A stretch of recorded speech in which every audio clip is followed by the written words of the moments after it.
sadar bahwa pada saat kita berani membercandakan ya sesuatu yang paling pahit dalam kehidupan kita, berarti itu adalah titik di mana kita ada langkah maju menuju arah pemulihan itu gitu kan. Benar nggak sih kayak gitu? Ya ini.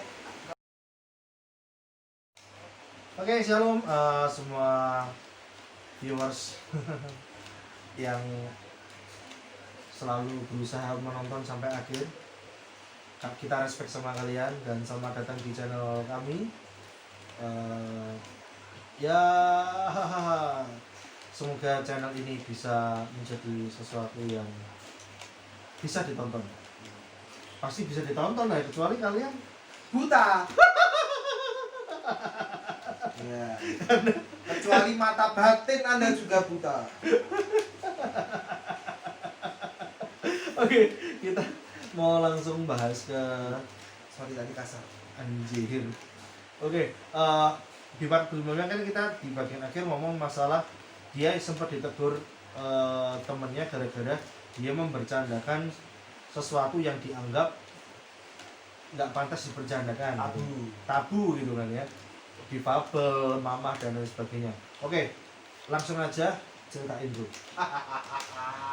Tapi rambut potong loh. Ya jiwa-jiwa penyiar cut. Aku ingin mencurahkan isi hatiku. Oh iya. Kepada netizen iya. yang terkadang menjangkui. Kalau misalnya aku ngekat terlalu banyak, nanti aku seperti orang yang ngatain konten yang kemarin konten negatif ya.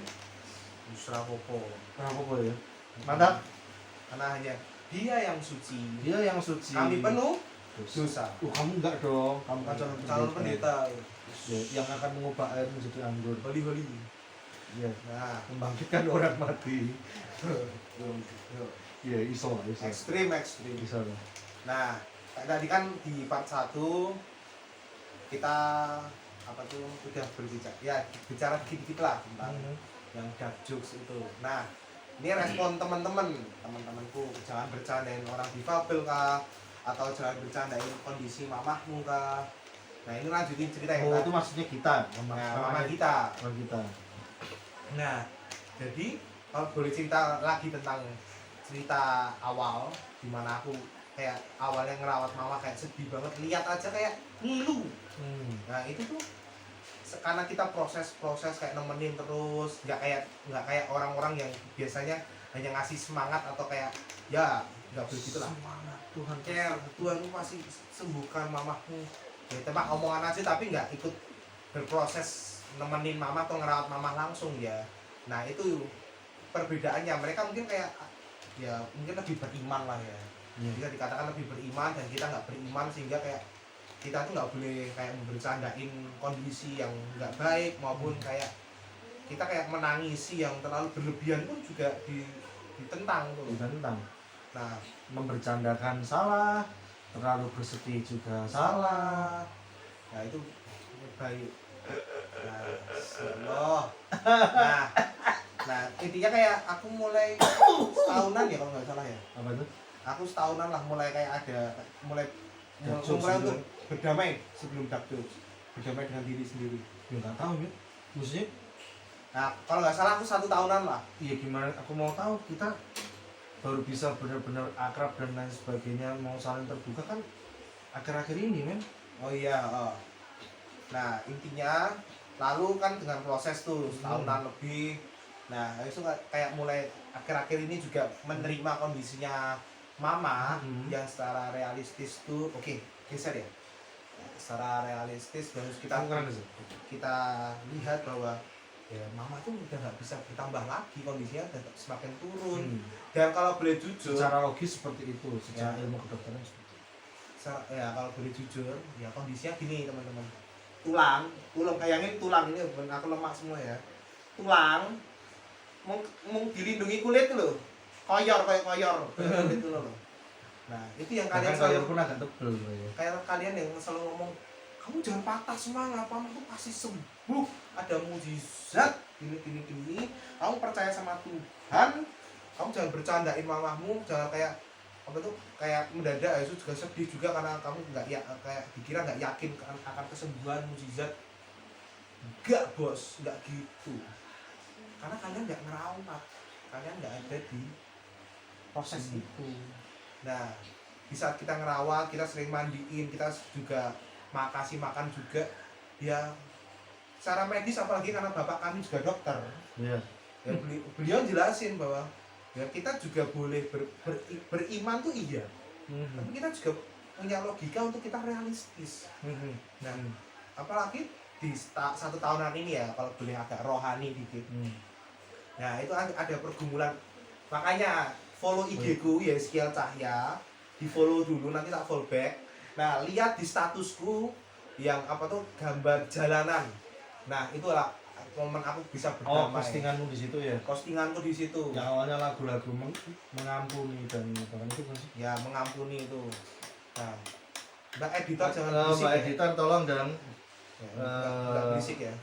Nah, di situ tuh kayak mulai ada proses bahwa oke, Tuhan, aku menerima kondisi mama saat ini. Aku tahu maksudnya Tuhan di sini adalah ya supaya ya aku memaknai kejadian itu dengan yang baru.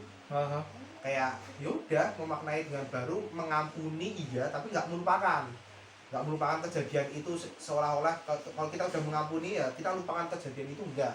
Tapi kita memaknainya kayak oh, ada maksud Tuhan yang luar biasa loh di balik itu. Yang dulu kami bertiga tuh, aku, Mas Weno sama Papa, yang dulu ya sering berkelahi lah. Pokoknya yang banyak banget. ya pokoknya kami tuh modelnya jembatannya tuh mama. Kalau nggak aku dekat mama, Mas Weno dekat mama, Papa dekat mama. Dan sekarang kondisinya mama nggak bisa apa-apa.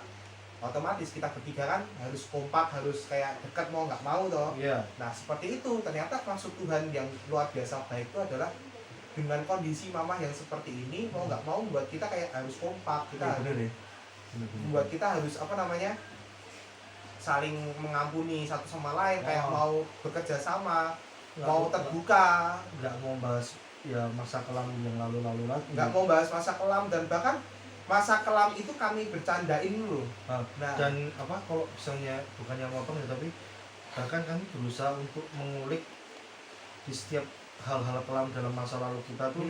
Oh, hal seperti ini tuh karena sebenarnya ada latar belakangnya loh, gitu loh maksudnya. ya, Papa misalnya kenapa, karena dia diapakan atau gimana gitu, depresi, lalu misalnya lagi capek tapi karena mamah banyak dihasut dan lain sebagainya kayak gitu oleh ya itu yang sekarang sok susi ke kami itu. Nah ya begitu dan bahas masalah kita banyak berantem, serem men. Yang kemarin pun aku bahas yang setahun terakhir ya, yang aku mau pedang itu. Sebelumnya kami pun juga sempat berkelahi yang banyak banget. Aku ke Papa, aku ke Yayan. Banyaknya aku sih, makanya aku dianggap anak setan mungkin karena aku banyaknya. Padahal dia dan Papa Yono loh, nggak terekspos aja. Nah, seperti itu, sehingga di saat kembali lagi ya, saat aku kayak bisa memaknai itu, lalu aku kembali kayak merawat mamah lagi, jatuh-jatuhnya kayak oke, aku menerima kondisi mamah yang saat ini. Lalu aku kayak lihatlah referensi komedi ya itu, karena aku juga suka yang aku follow Majelis Lucu Indonesia juga, jadinya kayak lihat wah ada dark jokes, ada ini, nggak kaget, malah lucu-lucu aja tuh loh. Nah, ya walaupun mereka sampai berkorbannya untuk memperjuangkan dark jokes itu juga toh nyawa gitu ya dikejar-kejar ormas ya kayak gitu, SJW. Nah itulah. Nah, dan di saat kita bisa berdamai itu, nah ada nih kejadian di saat aku sama Mas Beno itu mandiin mamah. Nah aku bercandain loh, ini misalnya tangannya mamah ya, lagi tak sibir gitu. Sibir itu kayak ya mandiin gitu, ya tak gini-giniin. Nah, kayak tak bercandain loh. Itu aku ngomong apa ya kalau nggak salah tuh. Nah, tangi mah, ayo mah bangun mah, ayo olahraga mah, ayo angkat beban mah, ayo enggak apa gitu. Padahal udah nggak bisa, kayak udah badannya lumpuh semua. kaki pun nekuk gini ya, kakinya tuh udah nekuk kayak gini, udah nggak bisa apa-apa. kalau mau dipaksain lurus patah men, Dipaksain jalan paling gini. ancur lambe diremuk ancur. Ya kayak gitu kan. Ya dari situ kayak ya, tapi yakinlah sejengkel-jengkelnya kalian sama dark jokes, kalian diomongin, kalau enggak kita ngelontarin dark jokes komedi ke kalian, sebelum kalian menghakimi kami dengan Respon pertama, respon kalian sih bakal ketawa, penggal kepalaku, potong kupingku kalau kalian nggak ketawa di saat aku ngomong kayak bercandain mama, kalau nggak apa mesti kayak anjir bangke kamu kayak tapi nada-nada ketawa kayak baru habis itu kayak nggak boleh gitu loh ya, tapi Mesti respon ketawa, pertama ketawa. kalian mesti ketawa. kalau enggak ketawa kayak gitu lah, gitu ya. Tapi ada yang miris juga, tapi kebanyakan kalian ketawa. Iya. Nih, potong kupingku kalau kalian nggak kayak gitu. Yang tak lontarin komedi kayak gitu. Enggak mungkin dong langsung astagfirullah, Tuhan Yesus tolong. Nggak boleh kayak gitu loh Nggak ya. boleh kayak gitu ya. Enggak boleh. Langsung Nggak kalian mungkin. sih, nggak mungkin kayak Nggak gitu. mungkin dong. Pasti ada komedi yang lucunya. Tidak mungkin. Nah, kayak gitu. Ya, itu dari situ kayak aku mulai oke, mulai kayak berdamai dengan diriku sendiri, berdamai dengan kondisiku, walaupun mungkin kata orang itu nggak boleh loh kayak gitu. Tapi itu cara aku berdak komedi. Oke. Nah, untungnya dapat kejadian yang sama temanku itu, yang aku cerita ke kamu juga. Dan ini juga kalau yang aku yang paling getol pengen bahasnya adalah yang temanmu jengkel gara-gara kamu buat dark jokes tentang apa ya? Oh, yang dulu kita Ke wastafel di Amplas itu kan? Ambaruko Plaza. Iya kan apa? Modelnya wastafel injek kan? Wah, ini nggak ramah untuk apa namanya? Apa ya, kaki buntung ya? Ya, aku Kaki buntung ngejokes sih. itu untuk nggak ramah untuk kaki buntung dan orang yang apa tuh Cebol cebol kah, atau yang kaki tremor kalau atau kayak Parkinson. Parkinson. Nah, gitu-gitu. Lu kan nggak mungkin dong gitu kan. Ya niatnya kita bercanda gitu kan ya. Tapi kamu itu nggak boleh seperti itu. Harusnya menggunakan kata-kata yang halus. Nih, kita mau memberatkan di bagian menggunakan kata-kata halus atau ya yang sejenis-jenis itu untuk menanggapi atau menyikapi orang-orang ya kaum marginal gitu kan ya. Tidak berempati. Kamu kan dulu kan ikut mata kuliah teologi pastoral, konseling pastoral, kamu tahu empati. Oke. Kaum marginal kan banyak, salah satunya difabel. Oke, kamu jelasin tentang yang apa? Seberapa penting kata-kata halus itu untuk kaum difabel. Nanti aku kaum marginal yang lain sesuai dengan pengalamanku pernah sejenis KKL gitu di komunitas atau organisasi yang isinya kaum marginal ya. Seberapa penting ngomong halus, maksudnya kita memperhalus kata-kata ya. Kaum difabel seberapa penting. Ya, ini berdasarkan pengalaman dari keluarga besarku yang difabel maupun bisa dikatakan mama sekarang mama difabel ada. Yang siapa yang matanya kero yang kayak gitu. Oh iya. Ada yang dia kakinya cuma bisa satu, maksudnya cuma ada yang dia satunya nggak bisa difungsikan gitu. Nah, ya ada lah. Nah, itu tuh seberapa pentingkah kita memperhalus kata-kata di lapangan yang aku dapetin itu tuh mereka tuh nggak dalam taraf itu loh guys. Jadi kayak cuma sekedar butuh dikasihani. Ya kayak mereka misal yang aku maaf kata yang tadi bercandaan kaki buntung atau dia Parkinson atau dia katarak atau cebol atau apa. Sebentar, editornya juga merasa cebol soalnya. Sorry sayang. Nah, itu tuh kayak mereka udah kayak Dani Aditya yang dia cerebral palsy ya, parsi. Nah, itu mereka udah bukan dalam taraf apa ya? Butuh dikasihani dan dikatakan kata-kata halus. Kamu nggak boleh nyebut aku tuli, kayak yang tuli harusnya diganti tunarungu, bisu, tunawicara. Lalu itu enggak, mereka udah bukan dalam level secetek atau sekecil itulah. Mereka seremeh-temeh itu gitu. Mereka tuh sudah di tahap bahwa aku ingin kalian setarakan. Oke, mungkin kita beda, aku lengkap, kamu enggak, bahasa kasarannya gitu. Enggak, maksudnya aku di sini maksudnya harusnya aku enggak lengkap, kamu lengkap. Gitu. Nah, aku enggak lengkap, kamu lengkap. Ya.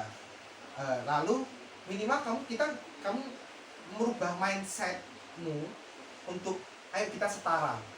Di Eh, situ aja mereka udah sangat seneng banget. setara itu dalam konteks di mana mereka juga bisa berdaya seperti kita gitu. Iya. Mereka juga bisa apa namanya eh, bisa menghasilkan seperti kita gitu kan ya. Asalkan ya ini aku juga pengen ngomong nih, karena mereka levelnya sudah butuh seperti itu, mereka tuh juga butuh apa sih, fasilitas yang mendukung mereka supaya bisa berdaya. Selesai. Yes, kayak di kampus-kampus, kayak aku sebagai orang Kristen di gereja, sudahkah kampus, gereja, atau tempat ibadah yang lain, atau tempat fasilitas umum yang lain menyediakan kayak sarana yang menunjang orang difabel Difabel. atau disabilitas? Nah, Nah, sudahkah kayak misalkan di kampus-kampus yang pakai kursi roda, apakah di setiap tempat selalu ada bidang miring yang untuk bisa membantu mereka? itu. Belum tentu ada. Apakah aku sebagai orang Kristen, apakah gereja, sebutin aja wis, kalau sampai ada 10 gereja yang sudah di Jogja dulu deh, 10 gereja yang ramah sama difabel, sampai ada minimal 10 aja deh, yang secara lengkap ya. secara lengkap sudah kayak ramah, Hmm, kasih tahu aku. Belum ada. belum ada. Belum ada. Bahkan Ya ada tapi dikit. mungkin biasanya pendeta-pendeta, pastor-pastor atau siapapun itu mesti yang berhubungan dengan eh, kita mendapatkan berkat Tuhan untuk bisa apa, itu mesti berhubungan dengan bisa membuat gedung baru dan lain sebagainya. Tapi tidak pernah ada laporan kami mendapatkan berkat dari Tuhan untuk bisa membuat fasilitas yang berhubungan untuk orang kaum difabel. Nggak pernah ada. Kayak kesannya kayak laporan seperti itu tuh nggak menjual dan menarik minat apa namanya, donatur gitu. Ya, bisa dikatakan begitu. Nah kayak gitu men. Ada yang mau ditambahin bro? Ya, lalu ya, kan tadi bahas tentang empati, kan kamu udah belajar tentang empati. Empati kan ya langsung ditarik ke empati kan diawali dengan kita memperhalus kata-kata kita supaya kita nggak menyinggung mereka. Aduh, ini yang kadang-kadang buat aku gatel. Oke, aku Gatal apanya bro? gatel kuping dan lain-lain lah. Kepala aku juga kayak pengen jengkel lah. Kapan? Nah itu tuh rasanya kayak apa definisi empati yang kamu tahu gitu. Kalau empati dalam artian bahwa aku hanya pertama menghaluskan kata-kataku, itu salah. Oke, kalau kamu punya teori bahwa kita mengawali itu, tapi pernah nggak kalian masuk ke lapangan, kalian lihat dan kalian berpartisipasi dalam apa ya, menunjang fasilitas umum, atau kalian kayak memiliki ide-ide cemerlang untuk di gereja aku ngusulin ini nih, atau kayak semisal ada orang yang Penggalangan dana lah paling enggak. ya penggalangan dana, orang buta yang di jalan, kalian pernah nggak nyebrangin? Dan kalau semisal kalian pernah, caranya kalian nyebrangin kayak gimana? Udah sesuai belum? Udah sesuai belum dengan kaidah-kaidah membantu orang yang Sudahkah kalian mencoba Belum pernah. kalau berhubungan dengan empati itu mau belajar bagaimana cara mendampingi orang yang dari teman-teman kamu difabel lagi?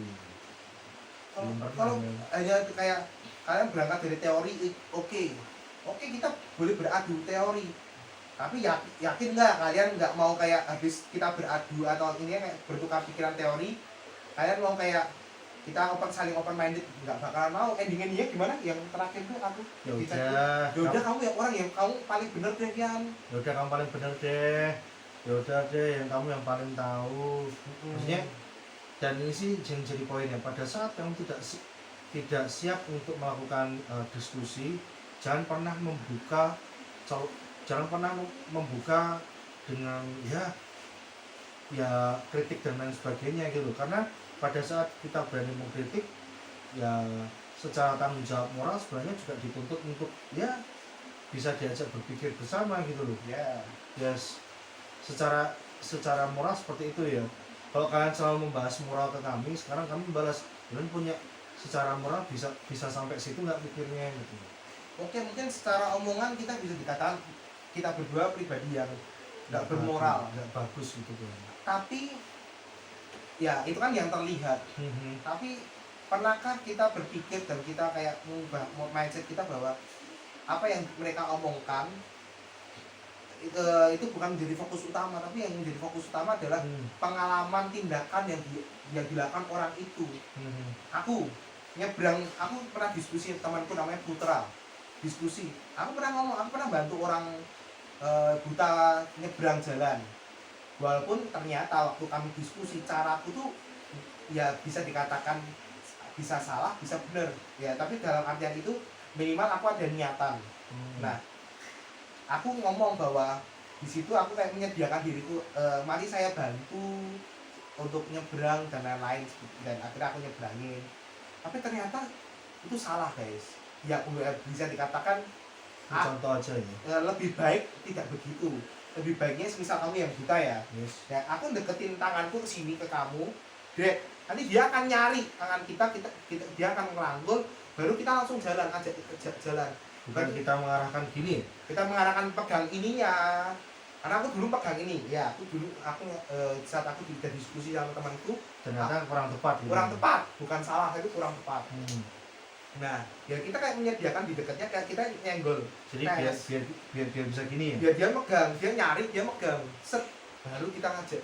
Jadi mereka kenapa enggak jangan sampai kita ngomong ada yang bisa dibantu, itu yang buat mereka mungkin ada sakit hati adalah Merasa inferior, makin inferior ya makin sih. inferior. Nah iya nggak sih. Nah itu yang kayak, nah itu yang baru bahas empati itu kayak gitu.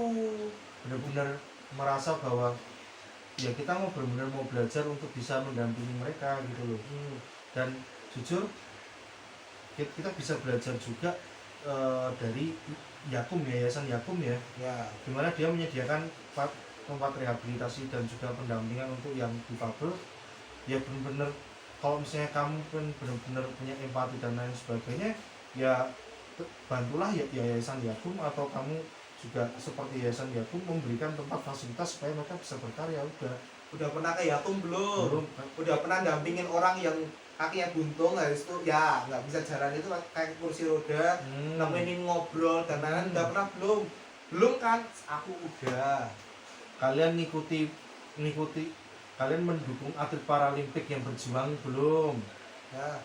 Kalian minimal update-nya tentang berita tentang paralimpik. Aku nonton paralimpik, walaupun aku sama kayak modelnya Coki Muslim ya, ketawa, kita tetap ada ketawa-ketawanya gitu. Tapi satu sisi juga kita dukung karena dia juga mau nggak mau pahlawan bangsa juga gitu kan. Ya. Kalian mesti nggak nonton kan? Nggak nonton. Aku yakin kalian masih, kalau misalnya masih tipe-tipe yang katakanlah kalau cewek nonton atlet ya atlet yang ganteng, atlet yang body goals gitu kan. Kayak misalnya Asian Games kemarin Jonathan Christie gitu kan ya. Kota-kota lalu rahimku panas gitu kayak gitu kan. Kayak gitu kan. Aku mau dapat benih dari Jonathan Christie. Oke, itu dari contoh yang difabel. Contoh kaum marginal lain itu adalah kamu waria. Kita selalu ngomong kalau misalnya kita harus kesetaraan gender dan lain sebagainya. Aku yakin dari kalian pun kalau misalnya membahas tentang gender dan lain sebagainya di kuliah kalian pasti sampai didatangkan waria. Mereka akan berteori sedemikian rupa dan lain sebagainya, minta dihargai dan lain sebagainya. Tapi sorry to say, cara kalian untuk bisa peduli dengan mereka tidak hanya sekedar apa ya, tidak ngecek-ngecek mereka, enggak. Ya kalau misalnya kalian mau dampingi mereka supaya pola pikir mereka kalau misalnya juga bisa berdaya, itu sama seperti yang difabel tadi ya, mereka juga bisa berdaya gitu loh, dengan cara yang berbeda dari yang biasa mereka lakukan, baik itu yang sekedar ngamen ataupun itu yang ngemis proposal, atau mungkin ada yang sampai apa ya, ada yang waria pelacur juga gitu kan, ada gitu loh, atau yang di salon-salon. Kalau misalnya mereka sampai mau di salon, itu berarti mereka sudah sangat berusaha, dan pendampingnya berarti keren banget sampai mereka mau bertahan lama di usaha mereka salon, itu keren. Karena circle-nya itu 3 itu, kalau nggak pelacur, ngamen, salon, 3 itu circle kerjaannya mereka yang mau menerima mereka. Kalau salon itu sebenarnya satu susah juga ya, satu proses di mana mereka sebenarnya sudah sangat maju luar biasa, tetapi mereka biasanya terjebak di 3 ini, di mana ya mereka akan kembali melacur, kembali ngamen, dan kembali ngemis proposal. Nah, yang ngemis proposal itu biasanya yang hidup dalam satu organisasi. Kalian mungkin akan ya mungkin benar ada yang duitnya dari pemerintah atau gimana atau donatur itu digunakan untuk program benar ada, tapi soal itu saya nggak semua duit yang diterima itu benar-benar untuk program sejahterakan tahunnya mereka. Ya. Karena jujur, kalau kalian tahu dunia waria itu ya sekeras dunia jalanan gitu loh, yang dimana ya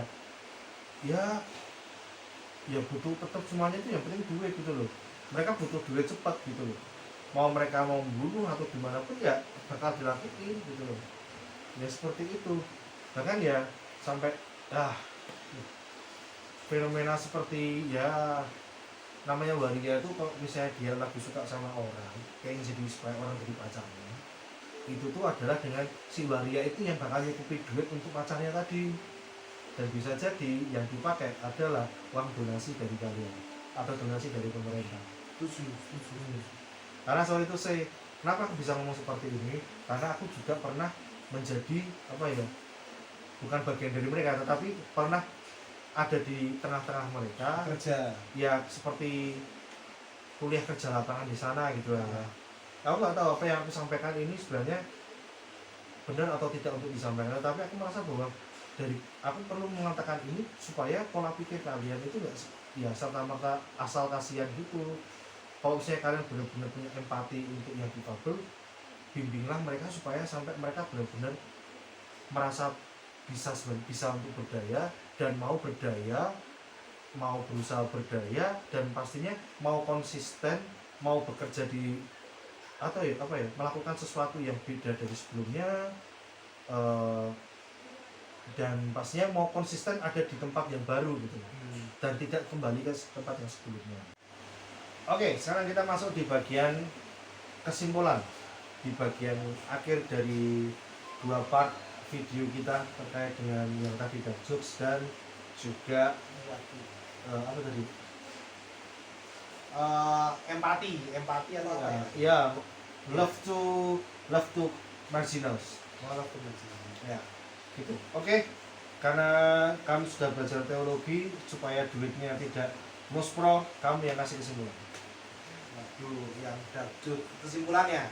Ya. Kesimpulannya untuk yang part 1 itu semua orang punya proses healing yang berbeda. Dan dari perjalanan waktu, pendampingan pastoral kayak model-model konseling maupun ya pendampingan pastoral yang lebih banyak komunal, itu caranya beda-beda dan kita nggak bisa kayak terus kayak ngikutin teori, tapi kita harus berangkat dari lapangan. Apa yang lapangan butuhkan, apa yang ada di dalam, apa yang menjadi masalah di lapangan itu kita baru bawa dan dialogkan sama teori. Kayak misal aku sama kakakku ini, nah dia tuh proses healingnya ini ya sekarang dengan modelnya kita keluarkan semua letupan emosinya, walaupun terdengar kasar atau apa lewat podcast ini, yaitu ya ini kayak minimal stress release-nya dia. Nah, untuk bisa kayak next level untuk naik terus, untuk mulai dengan berdamai dengan diri, berdamai dengan fenomena yang terjadi, maupun berdamai dengan orang lain yang mungkin pernah ada dalam menjadi mungkin enemy buat dia, ya nggak sih? Yes. Kasar nggak sih? Nah, yang berikutnya yang tentang apa? Marginal apa? Ya, love to marginal. Aku ngaitin ini sama yang empati tadi sih. Intinya kalau kita belum mau, bahkan tidak punya waktu untuk terjun ke lapangan, itu hadir bersama untuk mau belajar dari kondisi mereka yang difabel maupun yang tadi sempat bahas tentang waria ya, sempat ada tambahan waria itu ya adalah apa tuh, kita mau sedikit demi sedikit belajar membuka pikiran kita tentang belajar dari pengalaman orang lain. Nah, bagaimana aku harus berempati, aku kalau dalam teologi bahasanya bagaimana aku harus mengadakan diriku, bagaimana mengadakan itu kayak istilahnya being, kayak apa yang kayak keseluruhan dari diriku tuh aku harus apa sih yang bisa aku berikan dari apa yang lapangan butuhkan, apa yang mereka butuhkan, Membuat dirimu ada di tengah-tengah itu. ya membuat diriku ada di situ. Itu Oke, demikian video kami. Semoga suka gitu kan ya. Kalau nggak suka ya paling nggak terima kasih sudah sedikit meluangkan waktu untuk sempat menonton gitu kan ya. Dan untuk yang merasa ini adalah konten positif gitu kan ya, yang konten yang bisa membangun walaupun isinya kadang-kadang ya kami nyablak dan lain salaman dulu ya. Ini kalau misalnya buntung gitu ya. Ini kalau mau ukur nasi gimana gitu kan? Kalau kita kan bisa. Kalau kita bikin nasi kan kita nakarnya gini, kalau orang yang dia nggak punya ini nakar nasi pakai apa? Pakai jari kaki. Oke, intinya ya semoga ini bisa jadi masukan gitu dari setiap tambahan-tambahan gimmick dan lain sebagainya dari kami. Semoga tetap bisa diambil intinya. Amin. Ya, semoga ya fokusnya bisa ke intinya. Walaupun susah gitu kan ya, karena kita terbiasa untuk ngejudge dan segala sesuatu harus terlihat sopan. Gimana? Ya sudah, Mari kita memulai dengan mengejudge orang. ya. Mari kita memposisikan diri sebagai lebih suci daripada orang. Intinya kalian suci, kami penuh dosa. See you.